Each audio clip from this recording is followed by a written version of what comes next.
Hey guys, this is Comic Uno, and today I'm doing a review for Wolfblood. And before I start talking about this, just want to let you know, sorry I did not have videos like this whole week. I was really sick, so if I sound sick during this video, I'm sorry. But let's start talking about Wolfblood. So with this episode, we get to see the humans versus Wolfblood tension build a bit more, and we really get a focus on the relationship between Selena and Hannah, because that was last episode where we saw their friendship build, and Hannah honestly is a really interesting character. She was one of my favorite aspects of this episode because she's not going completely against the Wolfbloods. She doesn't hate Wolfbloods, but she's also not as loyal as Katrina. No matter what happens, Katrina will always be there. So we have Hannah kind of in the middle here, where she's like, I just want to do what's right for me. I don't really know these Wolfbloods that well. They're not my best friends. I just know them, and I'm starting to become friends with one of them, but she just wants to focus on her taekwondo. That's what she wants to do with her life. But she's kind of tied in the middle because, again, she's friends with Selena. She likes, or at least she's trying and wants to become friends with Selena. And I like the bond they started creating in this episode.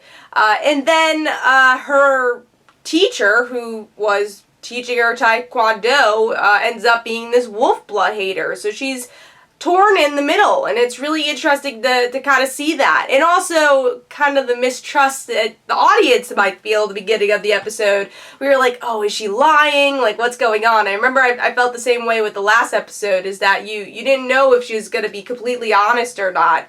And that suspicion is added in this episode because we have Katrina's grandfather, who starts not liking Wolfbloods, even though Katrina obviously is a huge advocate for Wolfbloods and her friends, because the Wolfbloods she hangs out with actually are her best friends. So she is very loyal to Wolfbloods, but her grandfather feels like they're dangerous. So the whole episode, you kind of see he's up to something, and then you learn exactly what he was up to and how things unraveled in the episode. So I found that very interesting. And then the big cliffhanger of the episode is with Matai and his sister. So his sister returns. We don't see her outside of her Wolfblood form, but I'm interested because I remember my biggest problem, I think it was last season, was that Matai and his sister, Amelia,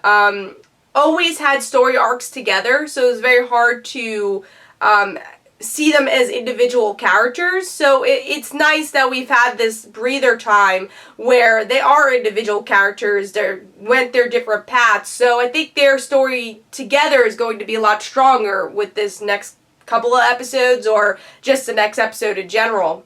So overall, I really thought the tension was brought here very well. I especially like the human characters here, or at least the main human characters, and not the group of humans. I mean, I meant Hannah and Katrina, our main group, because I liked, even though they both are, have friends as Wolfbloods, they see the Wolfblood scenario in a different way. You get Katrina being extremely loyal, but then Hannah just wanting to kind of do her own thing. I found that very interesting, and then obviously contrasting it with the whole the actual human Wolfblood group.